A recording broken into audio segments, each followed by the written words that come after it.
Sylvester muncul lagi dalam sebuah podcast. Dia beneran tak merasa bersalah dan tak mau minta maaf.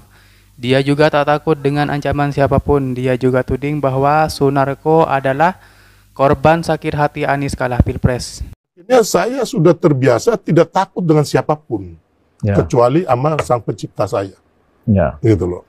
Jadi kalau mereka bilang mau gertak-gertak saya, ya bagi saya sih enggak ya. Sekarang ini kan beberapa hari lalu nggak ada. Kemarin-kemarin udah telepon saya, mungkin disebarin kan nomornya. Saya telepon balik, dia ngancam, terus saya telepon balik, kamu di mana? Saya datang. Saya datang, nggak usah kamu di mana? Saya datang.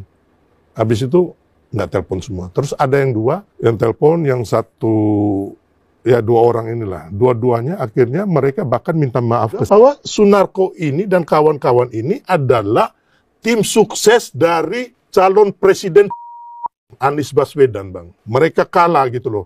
Harusnya kan legowo. Ya kalau ya perbaiki diri lah gitu loh. Minta lagi restu rakyat nanti di 2029. Kita fight lagi melawan Prabowo Gibran. Jadi omong kosong kalau mereka bilang mereka mau menyelamatkan Pak Prabowo. Coba cerita, Bang. Sebenarnya menurut saya dengan purnawirawan ya, si Pak Sunarko itu adalah bahwa saya sebagai anak bangsa memperingatkan agar Pak Sunarko ini tidak mengadu domba dan menghancurkan bangsa saya, anak cucu saya, negeri kita tercinta dengan cara-cara yang dilakukan yaitu akan menduduki MPR, DPR dan melakukan revolusi. Ya kan dalam hal ini untuk pemaksulan wapres kita Mas Gibran.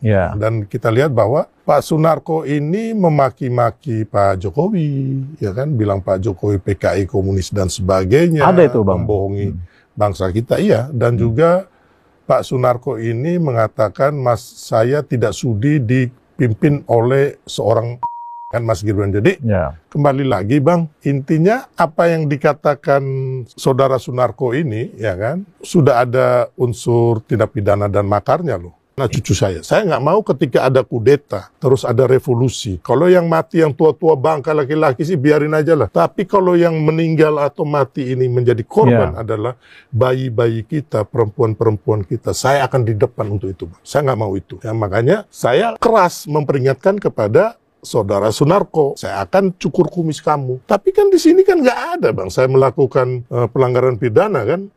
Bang ini kan kemarin diancam-ancam ini, Bang, ya? Mau dikejar-kejar kan, Bang? Abang takut apa enggak sih, Bang?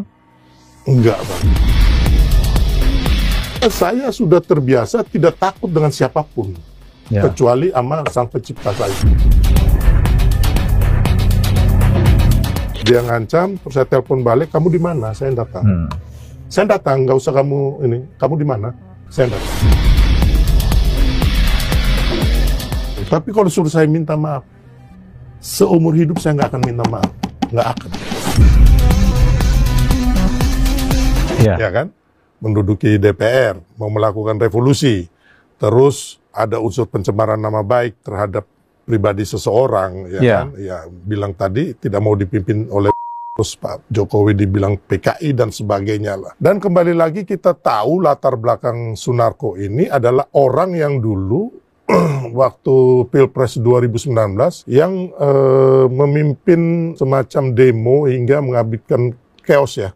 Hampir chaos. Itu bagaimana ada serangan dengan ambulans pakai batu, terus ada juga senjata api, ya kan. Di situ juga Sunarko dituduh menjadi tersangka daripada penyelundupan senjata api waktu itu. Saya yang bilang mereka, Bang. Saya yang menganjurkan mereka ke DPR. Kemudian akhirnya mereka menyurati DPR MPR ya. Nah, jadi mereka lah yang kemudian membuat surat permohonan pemakzulan ya, permintaan pemakzulan terhadap Wapres Gibran ya. Itu kalau boleh tahu, Bang, kalau Abang bisa dapat data dari dalam tuh isinya apa sih, Bang? Saya ini kan minta agar biar Pak Prabowo dan Mas Gibran ini menunaikan semua janji kampanyenya. Karena saya wakil ketua tim kampanye nasional Prabowo Gibran. Dan saya punya utang moral kepada bangsa saya. Karena kemarin saya ikut berkampanye, Bang. Refli Harun segala macam itu. Ya kan?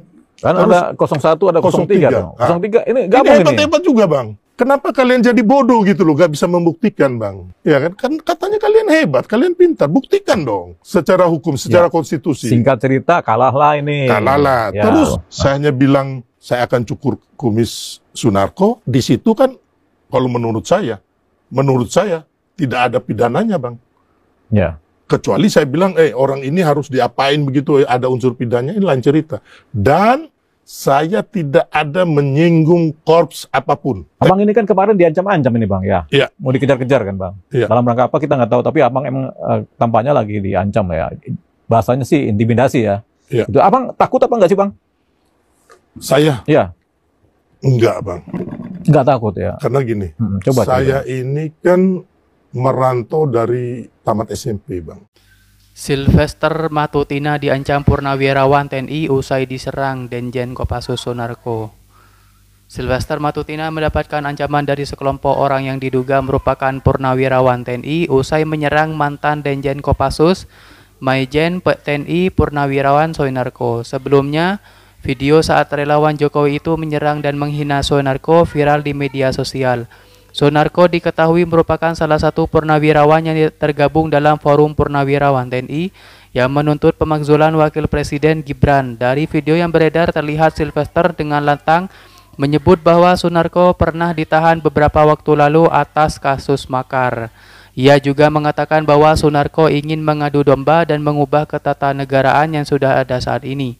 Sylvester juga menuding Sunarko bisa bebas berkat jaminan Luhut Binsar Panjaitan.